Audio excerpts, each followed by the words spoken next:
સારિકા પણ રંજીત બુઆ છે આ? તારા અને જીગરના લગ્ન થવાના છે, તો એના મમ્મી પપ્પા તારા માટે વધામણી લઈને આવ્યા હતા.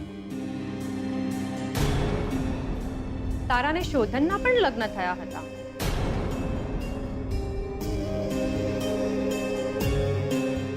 અમારે વધામણી આપવાની રહી ગઈ હતી,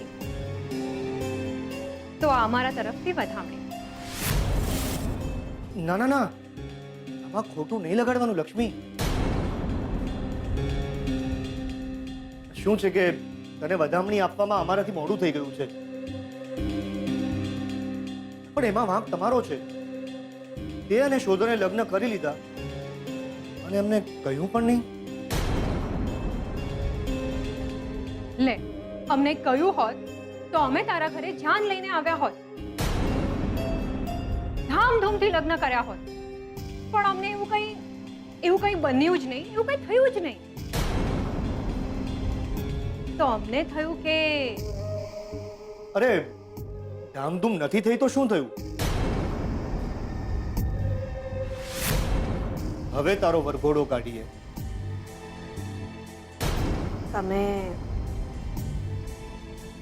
તમે જાણો છો ને કે અમારા છૂટાછેડા થઈ ગયા છે. તો પછી તું આ ઘરમાં શું કરે છે? તારા બાપનું ઘર છે? ઘર કા ધણીનું હોય કા બાપનું? બાપ તો છે જ નહીં તારે, અને ધણી રહ્યો નહીં. સારિકા ફોઈ, એ ચૂપ!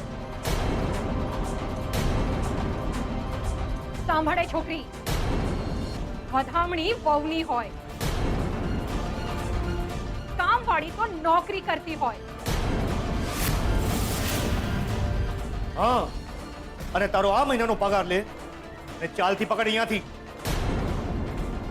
શોધન અને આ ઘર છોડીને તું જો ચાલી નથી ગઈ તો આ કંકોત્રીના પોસ્ટર બનાવીને આખા વડોદરામાં લગાવીશું. શોધનની જિંદગીથી દૂર થઈ જા કાયમ માટે, નહીતર તારી ઓળખાણ શ્રુતિની સામે છતી કરી દઈશ.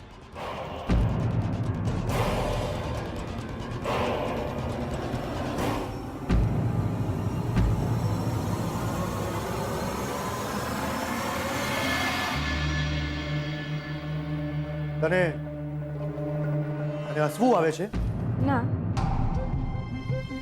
તમે મારી ઓળખાણ છતી કરવાનો મને ડર બતાવો છો, પણ હું એ વિચારી રહી છું કે જો તમારી ઓળખાણ છતી થઈ જશે આ ઘરમાં તો શું થશે?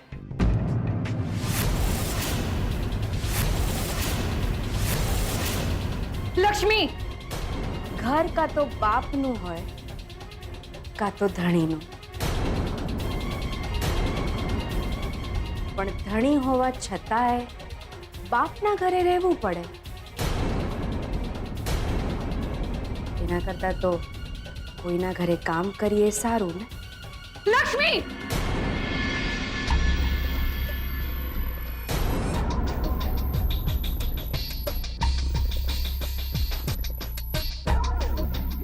લાગે છે કે આ કંકોત્રી શ્રુતિને બતાવવી જ પડશે.